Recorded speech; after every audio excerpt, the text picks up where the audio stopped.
One sunny morning, Hamdan and Rania were sitting at their learning corner at home.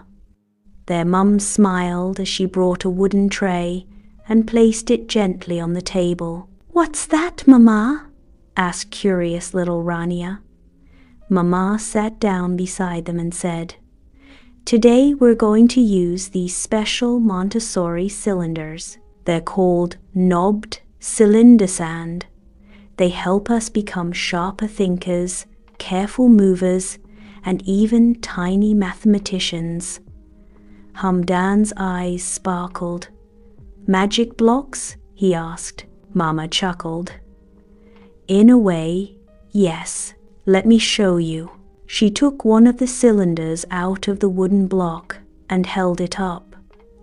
"Look, this one is tall and thin." Then she picked another. "This one is short and fat. We call that wide and narrow." Rania repeated, "Wide, narrow." "And this one," added Hamdan, "is tiny." "Perfect," Mama said. "You're already learning size vocabulary. Tall, short, thick, thin, big, small. That's how math begins by comparing and noticing." Then Mama showed them how to gently pull the knob using their fingers and place it back using just the right amount of control. Hold it like this, with 3 fingers the way you'll later hold a pencil. That helps build your hand muscles and focus. Hamdan tried to pull out all the cylinders at once. "Slowly, Hamdan," Mama guided kindly. "Montessori teaches us to move carefully and quietly. It helps our minds grow stronger." Rania picked one cylinder and tried to put it in the wrong hole. It didn't fit. "Oh no, it's too big," she said. "That's okay," Mama smiled. "Try again. Look with your eyes, compare the sizes, and see which hole is the perfect match." Rania looked carefully this time and found the right hole. It fit smoothly. "I did it," she clapped. "You used your visual sense," Mama said proudly. "You looked closely, and your brain told your hand what to do. That's called coordination of movement." Hamdan was now whispering to himself, "This one is taller, this one is heavier, this one is thin." "You're using your math words," said Mama. "That's amazing, Hamdan. The more we talk about size and shape, the easier math becomes." They spent the next few minutes quietly exploring the cylinder, staking them out and putting them back, mixing them up and solving the puzzle again. After a while, Rania said, "Can we play this again tomorrow?" Mama nodded. "Of course. Montessori activities are like quiet games for the mind. They help you see better, think better, and grow gently." Hamdan and Rania packed up the tray with care, proud of what they had learned. And from that day on, knobbed cylinders became their favorite magical morning activity.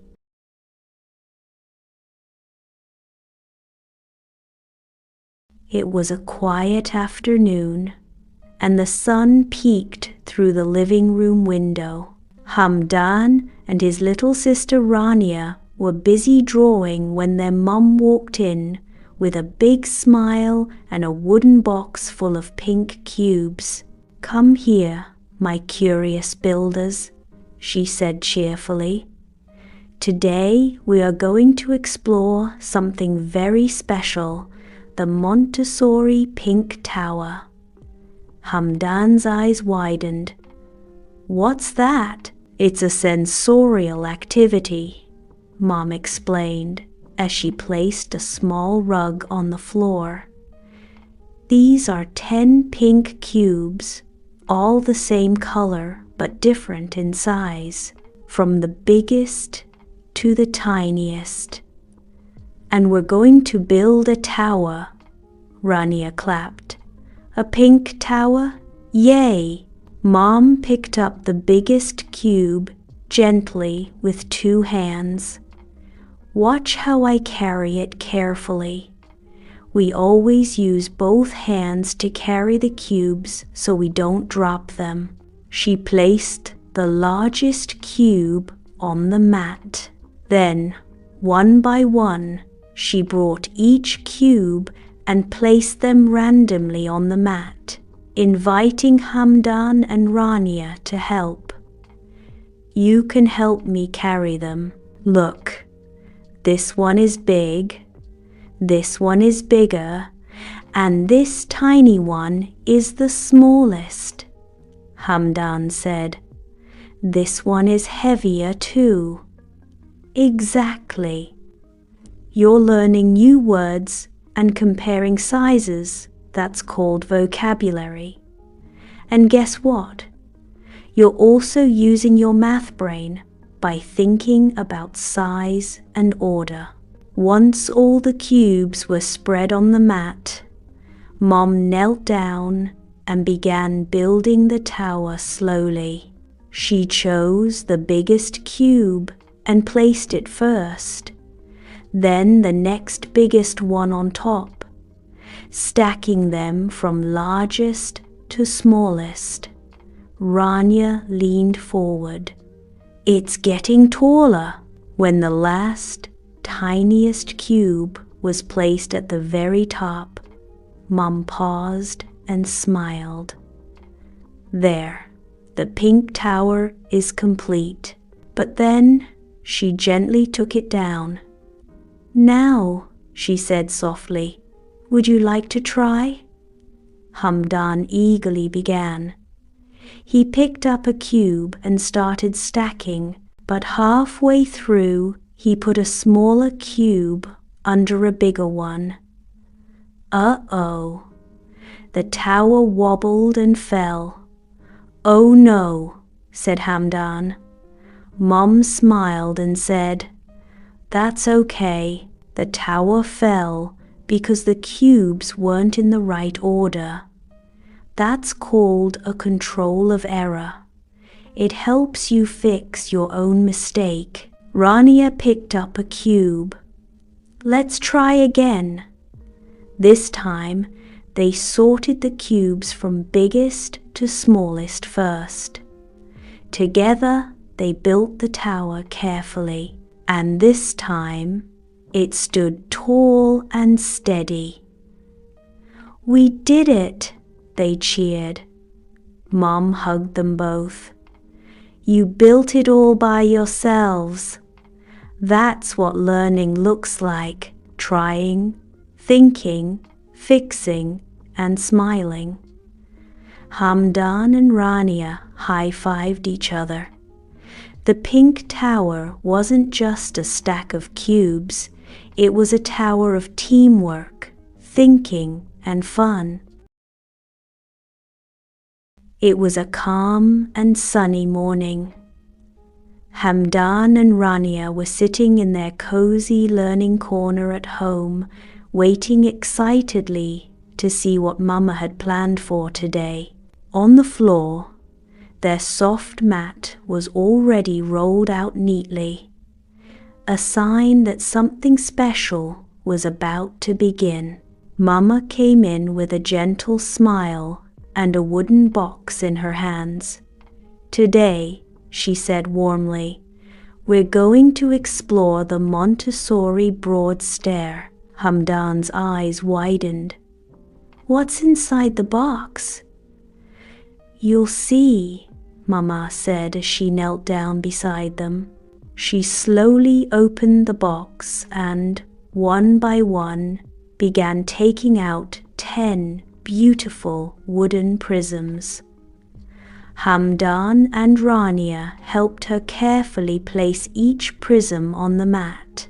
The prisms looked the same in length, but their thickness was different. Some were very broad and some were quite narrow. As Mama laid them down, She began using some new words. "This one is broad," she said, placing the thickest prism down. "This one is broader," she added, pointing to a slightly thinner one. "And this one here is the broadest of them all," she said with a giggle, holding the widest prism. Then she showed the opposite. "This one is narrow, this one is narrower, and this is the narrowest." Hamdan repeated after her proudly. "Broad, broader, broadest. Narrow, narrower, narrowest." "Perfect," Mama smiled. "Now watch how we build the broad stair, starting with the largest." Mama carefully stacked the prisms side by side, from broadest to narrowest, just like steps of a staircase. She paused for a moment to let the children admire it. "See how the sizes go from thick to thin? This is called a broad stair." Then Mama gently mixed the prisms and placed them randomly on the mat again. "Now it's your turn. Can you build the stair just like I did?" Rania and Hamdan eagerly got to work, touching and comparing each prism before placing it down. "This one is broader than that one," Rania said thoughtfully. Hamdan smiled. "I think this is the narrowest. Let's put it at the end." When they were finished, they looked proudly at their stair. It wasn't perfect the first time one prism was a little out of order, but they noticed right away because the stair didn't look quite right. "It's okay," Mama encouraged gently. "Let's try again. When it's correct, it will look just like real steps." Once they got it right, Mama brought out something else. The Montessori pink tower they had used the day before. "Now let's compare. Let's see how the pink cubes and the brown prisms are different." Hamdan placed the pink tower beside the brown stair. The pink tower gets taller and smaller, and the brown stair gets narrower and broader, he said proudly. Mama clapped softly. "Exactly. You're learning to see differences in size and shape. That's what this activity is all about. Using your eyes, your hands, and your brain together." Rania leaned against Mama. "Can we do it again tomorrow?" "Of course," Mama smiled. "There's always something fun to learn." It was a bright, peaceful morning at home. The sun shone gently through the curtains, casting warm golden stripes on the living room floor. Inside, Mom had just rolled out a soft mat near the window, ready to present something exciting to her children, Hamdan and Rania. "Today," she said with a warm smile, "we're going to explore something very special from our Montessori shelf, the long rods." Hamdan's eyes sparkled with curiosity. "Long rods? What do they do?" "You'll see," Mom replied mysteriously. "Let's bring them out together." Hamdan and Rania carefully helped their mom carry the 10 beautiful wooden rods from their corner shelf. Each rod was painted red and longer than the one before. Some were short and easy to carry, while the longer ones needed teamwork and balance. Once all the rods were gently placed on the mat, they admired how different each rod looked. But for now, they left them in random order, scattered gently across the mat, like a wooden puzzle waiting to be solved. "Are you ready to build something magical?" Mom asked, kneeling on the mat. "Yes," the children cheered. Mom picked up the shortest rod, only 10 centimeters long, and placed it at the top of the mat. "This is the shortest rod," she said, running her fingers slowly along its smooth surface. "Feel it," she encouraged. Hamdan and Rania each took a turn feeling the rod with their fingers, noticing how short and light it felt. "Now, let's find the next rod. It should be a little longer."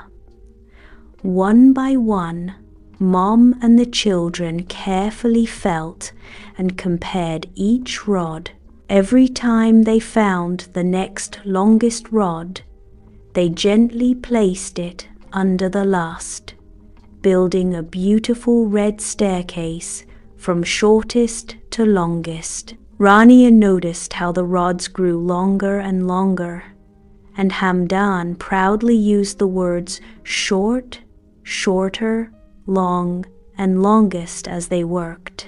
Mom reminded them, "Always feel along the rod. This helps your eyes and hands work together." Finally, they placed the longest rod, a full meter long, at the bottom of their red staircase. The rods looked so beautiful, perfectly lined up in growing order. They all paused for a moment to admire their work. The red stair was complete. "What do you see?" Mom asked gently. "It looks like a giant ladder." Rania giggled.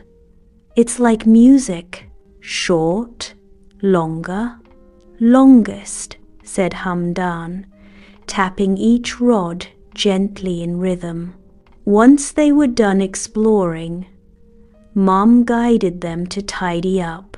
One by one, the children carried the rods back to their corner shelf, holding each rod carefully with both hands, just like they had learned.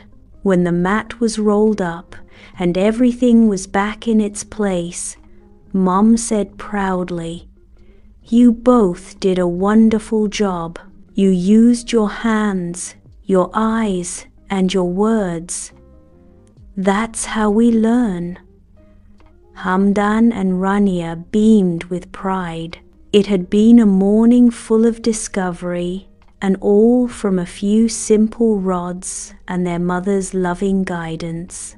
And so, the Montessori magic continued in their home, one beautiful activity at a time. One sunny morning, the homeschooling room buzzed with curiosity. The floor mat was already rolled out neatly in the center of the room, and beside it sat 4 beautiful wooden boxes, each with a different colored lid: yellow, green, red, and blue. "Today," said Mom with a smile, "we're going to explore something very exciting, the knobless cylinders." Rania's eyes sparkled. "Knobless? So they don't have handles like the other ones?" "Exactly," said Mom.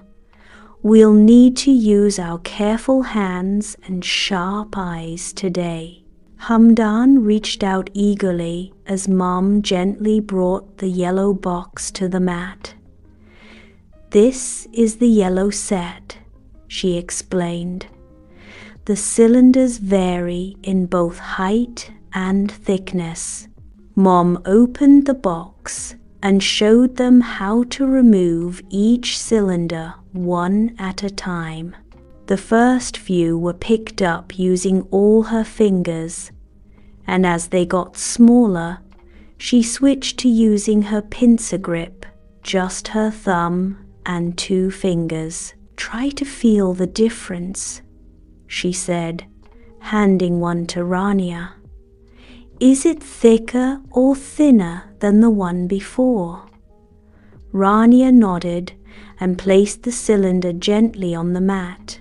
Soon, a line of yellow cylinders stretched across, each one touching the next.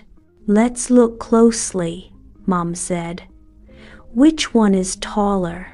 Which is the shortest?" Hamdan pointed. "This one is the tallest, and this one is shorter than the others." "Perfect," said Mom. "Now let's mix them up and see if you two can put them back in order." With giggles and teamwork, the children sorted the cylinders again, paying attention to their height and thickness. Next came the green set, just like the yellow ones but different sizes. Then the red set. These were fun because they were all the same height, but their thickness changed.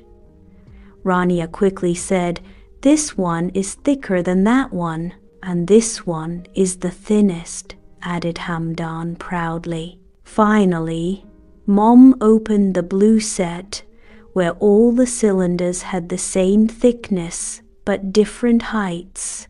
"These are great for learning words like tall, short, high, and low," Mom said. Once they explored all 4 sets, Mom gave them a fun challenge.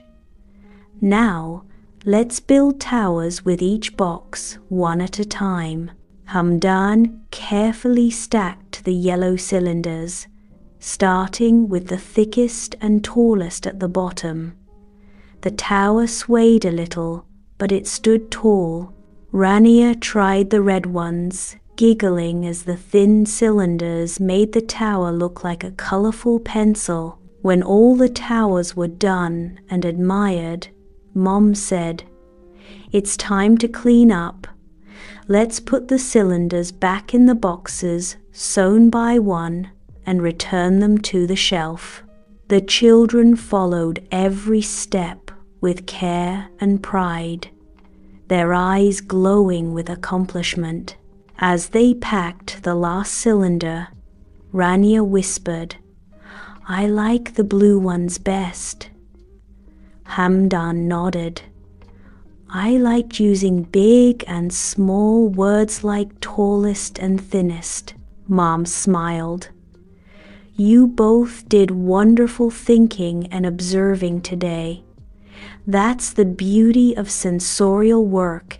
Your hands and eyes help your brain grow."